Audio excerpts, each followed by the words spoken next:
Hello, কে মাওলানা আবেদ আলী? আচ্ছা, আমি phone দিছি, আমার একটা বিসিএস প্রশ্ন লাগে। আমি বিসিএস পরীক্ষা দেব, এখন একটা প্রশ্ন কিনতে চাই। দিতে পারবেন? কত টাকা দিতে হবে? 50 লাখ। 50 লাখ?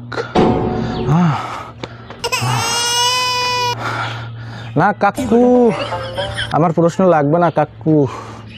না না না, আমি বিসিএস পরীক্ষা দিব না।